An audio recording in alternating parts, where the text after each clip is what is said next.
Hey folks, Eder from Brainpulp TV, and I'm back with some more Magic Online. Now, this video is going to be different than past videos I've done with Magic Online. Originally, this was going to be a Masters 25 draft, the entire draft. Unfortunately, someone, and by someone I mean the only person who's in control of the computer, forgot to hit record during the draft. I actually didn't forget to hit record. I was apparently recording before the draft started, so when I hit the button to record, it actually stopped recording, because that's something apparently I can do. So I didn't record the draft itself, which is typically the most interesting and popular part for people to watch when it comes to these draft videos. So I ended up recording the matches anyways, because I felt I need more practice doing commentary while I'm playing at the time, like live, because a lot of the times I've been doing commentary over playbacks, which is fine, but I prefer to try to get better at this aspect of playing the game and actually doing the commentary live. So the draft itself didn't go well.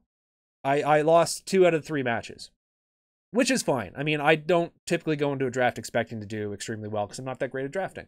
But the first match was kind of heartbreaking because a lot of it had to do with mulligans. Not to take anything away from my opponent's deck. My opponent's deck was strong. I don't even know if I would have been able to beat it had I had 7 cards to start both of my games. But the third match, I'll talk about the third match in just a second. But what I'm going to do is I'm going to show you the second match, because the second match,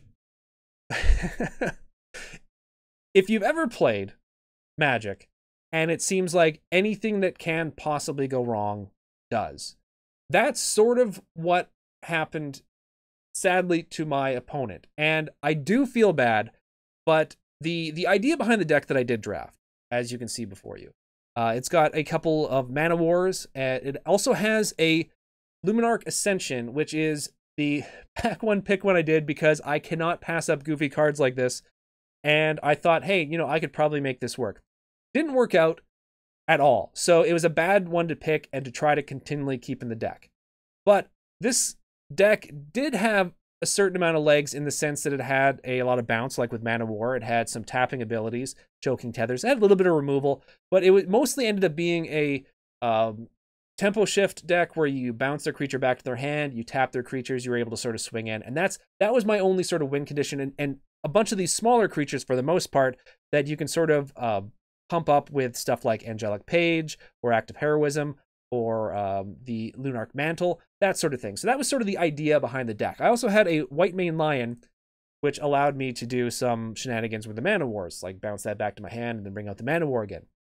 So overall, it wasn't like with almost every deck I draft, it wasn't the greatest deck in the world, but it also wasn't the worst deck I've ever drafted. You can also see from what was up here, at one point I was thinking of maybe splashing some red, didn't end up going for that. But the second match, I basically Forrest Gump my way into 2 of the most amusing wins for myself. I'm sure my opponent sees it vastly different from their perspective, but I was going to show you that one. Now, I'm going to show you that, and then I'm going to show you a bit of Karma in action as well, too, at the very end of the video. So you can look forward to that. But in the meantime, let's get to this second match in this otherwise ill-fated draft, which I didn't end up even recording part of.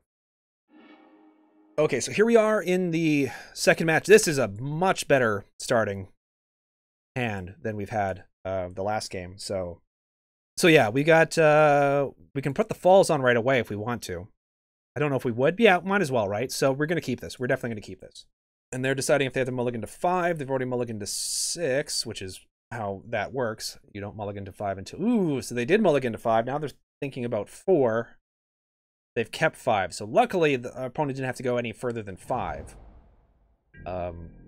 Because, trust me, I know how that feels. So we're going to start off with the island and then do the falls, unless something else pops up that's going to change my mind. Nope. Okay, this is definitely, yeah, because we have islands to burn now, which is great. So I'm always a little worried about losing an island if I don't have a couple other backups. So I would like another white source eventually, but we don't need it right away. And if we need to, we can always plain cycle the Templar, so it's not super important to get one naturally into our hand.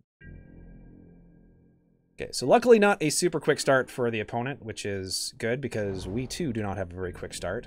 We did get another island, so I think we can stop getting islands now. That would be probably good.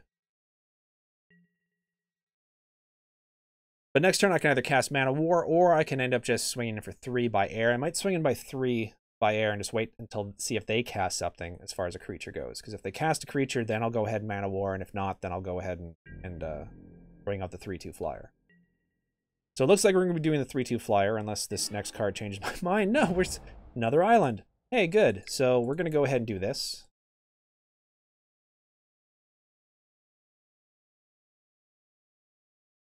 And we'll see if our opponent has something that's going to be able to destroy attacking creature, which is possible.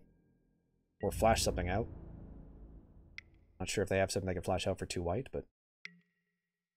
Swords to Plowshares! So that puts us off land. Luckily, we have a whole lot of... Oh, and exiled it too. Oh, so we don't even get the falls back.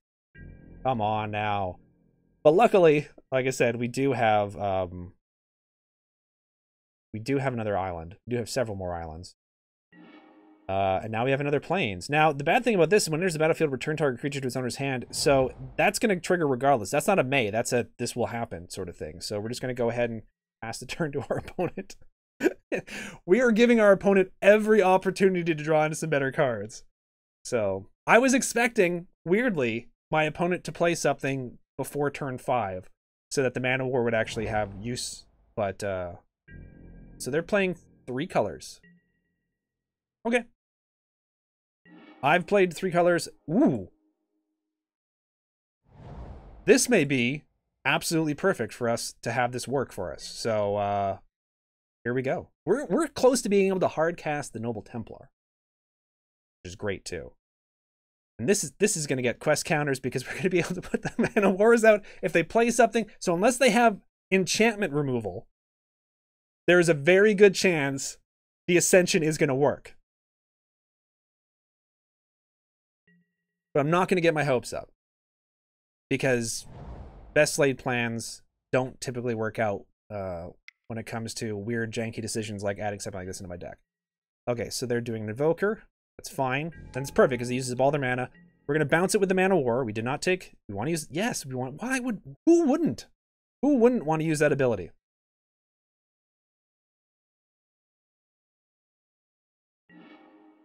More land. Good.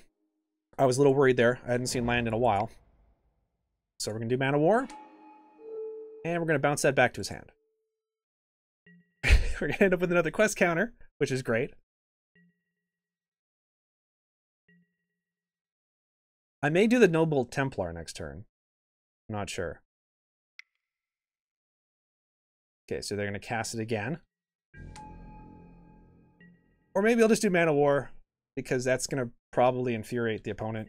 I don't want to send them into rage, but another land. Well, you know what? I'm kind of annoyed that we keep getting lands, so let's go ahead and do this.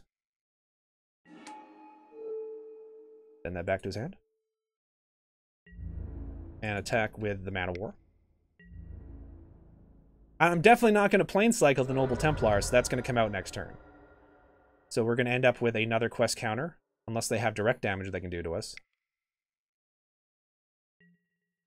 And that's coming out. Okay. Yes, we want to use the ability. Every time. Each and every time we want to use that ability. So we can't swing in with either of these, because sadly neither of them have flying. But we are going to have...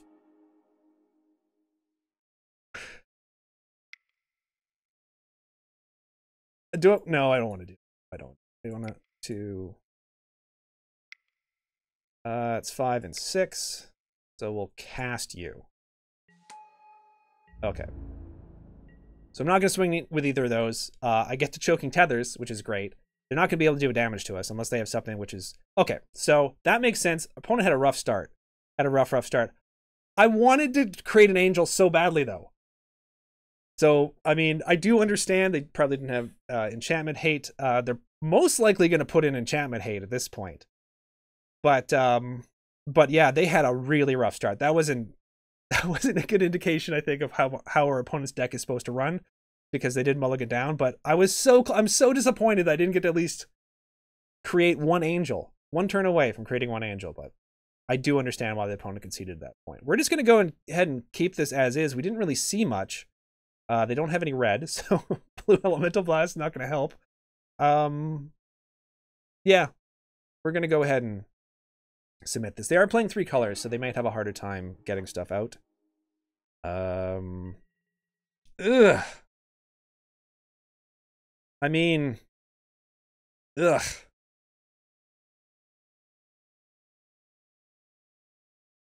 I'm gonna. Why not? I'm gonna keep this.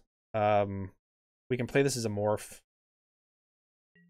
So they're keeping. Oh no, they did mulligan down once. So, we really need islands now. Because this is not. There's the falls, of course. Of course, it's gonna be a blue card. So yeah. So yeah, that did not. This is not looking great for us, but at least we're gonna be able to cast this as a morph. We don't need it for it to be a land. They're starting off in 2 colors. Ooh, good. Perfect. Another blue card. I'm not going to plane cycle this quite yet because we are going to be able to morph this out next turn. So don't want to draw another planes at this point. I definitely want to start drawing island. All 3 of their colors. They got all 3 of their colors. Excellent. They don't have anything cast right away, which is fine. We know they have Swords to Plowshares. Oh, hell yes. Okay, perfect. So we're going to go ahead and we're going to morph this out. Cast this face down. And then we can bring out the Sleeping Dragon, which will probably get exiled if they have Path in their hand, which is possible.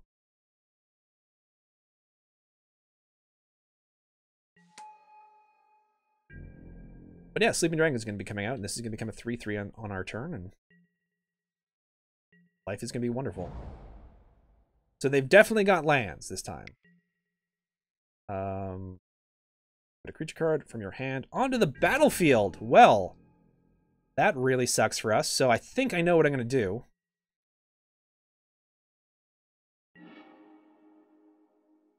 This is a creature you control to its owner's hand. So what we're going to do is cast Mana War. Put that into his hand.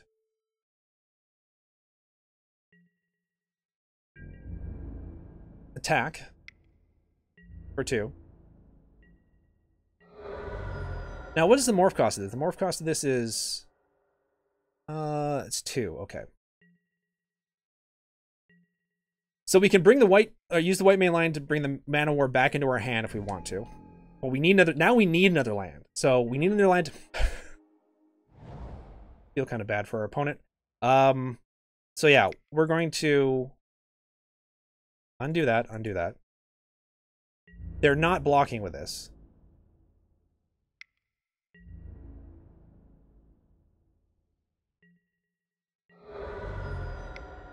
So we're going to white main lion.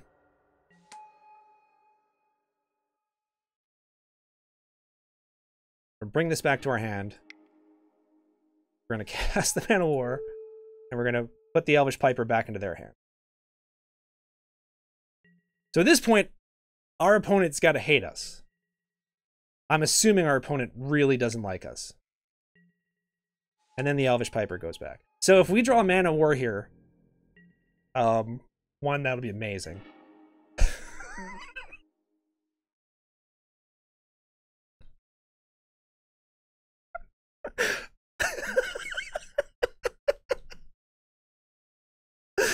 So let's see if our opponent decides to rage quit at this point or not. And then we're going to attack with everything.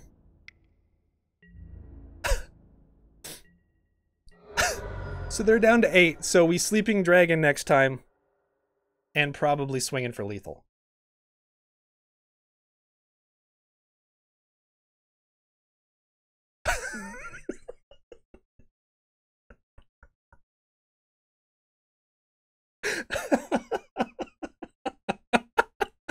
Okay, so most people who are watching this are probably going to feel very, very bad for my opponent. That hopefully you guys I wasn't laughing at my opponent's misfortune. I was laughing at how ridiculously goofy the fact was that I ended up like practically calling the last couple cards that I needed to come up into my hand in order to make this still work properly, because it could have gone very differently if I didn't get the exact cards I did in the exact order. Also, I know a lot of people dislike blue players. A lot of people hate the mana war as well too. So I'm going to show you how the first game in the third match went, with a lot of it edited out, but you guys get to see a little bit of red karma in action. Okay, so our opening hand is a little delicious for us, so we are going to keep this. I mean, the odds of it ever going as well as it went last time is next to nil, but we're going to go ahead and, okay, so we'll put that, we don't have the mana for that, so we're going to go ahead and, I'm not going to tip that we have blue yet. I'm just going to go ahead and cast the side. So here we're going to go ahead and we're going to cast we're going to play the island. The great thing as well too is the side is going to immediately go on the mana war, so the tempo shift is going to be really great for us. So here they're going to play something, I'm assuming. I mean, they might just burn away the mana war afterwards, but destroy target artifact or land that can't be regenerated. Oh my god! They're playing land destruction? Those fiends! Maybe that's sort of like karma for the way the last match went. Getting rid of that island as well too. Holy cow, that cut us off at the knees. Because we didn't catch another island after that. So let's go to the sideboard. We're gonna bring in blue elemental blast for sure. So yeah, there you go. Hopefully my opponent in the second match sees this so they can see just, you know, the shellacking I got in that third match that I had, and it didn't go much better for me in the second game of that third match either. So both the matches I lost 2-0, and but all my opponents were really, really cool. The one in the middle, the from the match that I showed you guys, they did not do what a lot of people do, which is take to the chat and, you know, be mean to the person that just beat them. They simply took the loss and moved on. My opponent in the first one was almost apologetic for destroying me so easily and for the mulligans that I suffered. And my opponent in the second one, or his third match as well too, did basically the same thing. So all in all, it was a good draft experience as far as my opponents go. Sadly, the only highlight was that second match. So I'm not sure if this is going to be a video which is going to be of interest to a lot of people, because like I said, I didn't even get to record the draft itself. But yeah, hopefully you guys enjoyed that second match, even partly as much as I did when I was playing it. Also, let me know in the comment section below if this is something you would be interested in seeing again, because there are times in the past where I've went to record a draft and something just hasn't worked out to make a very interesting draft video, like from beginning to end. I don't always forget to record the draft itself, though that has happened at least one other time before. But there are times where the certain matches are just not good. Either I've completely blown my opponent out of the water because they had a mulligan down to nothing, same things happened to me, or else there's been a disconnection once where my opponent disconnected, and that match obviously is not going to be interesting for people to watch. So if you guys are interested in something like this where I can use one of the highlights from the video, please let me know, and I will definitely do this sort of thing again should misfortune strike once again. As well too, you can also follow and contact me on Twitter at BrainPulpTV. And now with all that said, thank you guys so much for everything you guys do to help support the channel, for watching the videos, letting people know about them, liking, subscribing, everything. It's much appreciated. Now take care, have a great morning, night, day, evening, whatever it is, wherever you are. May all your drafts have a Jace the Mind Sculptor, and I'll see you all again very soon.